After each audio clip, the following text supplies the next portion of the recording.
उत्तराखंड में षड्यंत्र के तहत बढ़ती मुस्लिम आबादी, लव जिहाद और लैंड जिहाद व्यवसाय जिहाद आसानी से कर रहे हैं, लेकिन शासन प्रशासन तो जैसे चादर तानकर सो रहे हैं। प्रदेश के सीमांत जनपदों, नदी के किनारे, रेलवे जमीनों पर मुसलमान समुदाय ने कब्जा कर अपनी पूरी बस्ती बसा ली है। दुर्भाग्य यह है कि रोजगार एवं शिक्षा, स्वास्थ्य के लिए परिवर्तित क्षेत्रों से पलायन करने वाले लोग शहरों में बस रहे हैं, तो मुस्लिम समुदाय के लोग अच्छा अवसर देखकर पहाड़ों में जाकर व्यवसाय के नाम पर बस रहे हैं। कब्जे के लिए मजार बना दी जा रही है। हालात बदतर हैं। उत्तराखंड के पहाड़ी क्षेत्र में हालात नहीं सुधर रहे।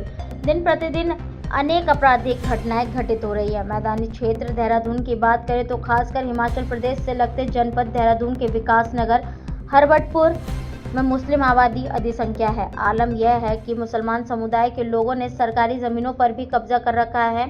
धामी सरकार ने जांच अवश्य करवाई तो हकीकत सामने आई, लेकिन कार्रवाई के नाम पर अभी तक उचित परिणाम नजर नहीं आया। पशुवादून में विगत 15-16 वर्षों में मुस्लिम आबादी अत्यधिक बढ़ी है।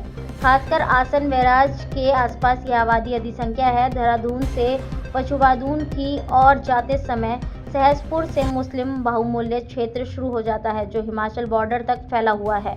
सहसपुर विधानसभा क्षेत्र के रामपुर, खुशहालपुर, ढाकीरानी, शंकरपुर, जमनपुर, सेलाकुई सहित अन्य क्षेत्रों में मुसलमान समुदाय के लोग अधिकांश अवैध कब्जे कर बसे हुए हैं।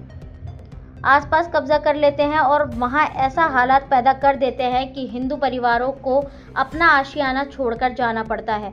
सूत्रों के मुताबिक एक राजनीतिक दल से संबंधित 2 पूर्व मुख्यमंत्रियों के कार्यकाल में इन क्षेत्रों में सबसे ज्यादा मुसलमान परिवार बसाए गए। मजार और मस्जिदों की भरमार हो गई। तथाकथित नेताओं द्वारा मुस्लिम समुदाय को अवैध कब्जों के लिए बढ़ावा देने का सबसे बड़ा उदाहरण उत्तराखंड के हल्द्वानी, बनभूलपुरा, गुफुर बस्ती का है, जहां अतिक्रमण हटाने का समय आया तो एक राजनीतिक दल के विधायक से लेकर पूर्व मुख्यमंत्री तक उनके पक्ष में खड़े हो गए और सुप्रीम कोर्ट चले गए।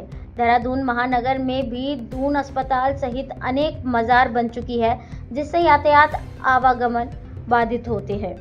इसी तरह से लाल तप्पड़, पौड़ी गढ़वाल, यमकेश्वर ब्लॉक में भी मुसलमान आबादी बढ़ती जा रही है एवं विभिन्न अपराध बढ़ते जा रहे हैं।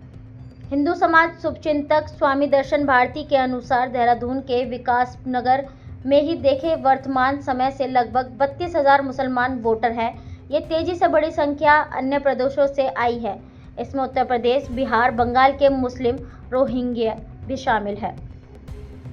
गंगोत्री, यमुनोत्री, बद्रीनाथ, केदारनाथ जैसे हिंदू सनातन धार्मिक स्थलों में भी मुसलमान समुदाय ने पैठ बनानी शुरू कर दी है, क्योंकि वहां पर ठीक से जांच पड़ताल नहीं हो रही।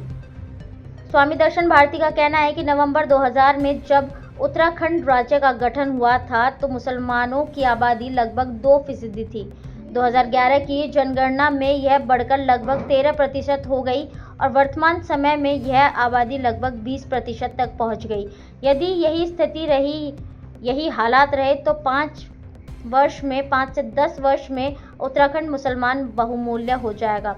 विभिन्न अपराध खुलेआम होने से देवभूमि संकट में है। उन्होंने कहा कि आज मानव तस्करी में उत्तराखंड का नाम सबसे ज्यादा आगे आ रहा है, जो कि देवभूमि सहित राष्ट्र के लिए अच्छा संकेत नहीं।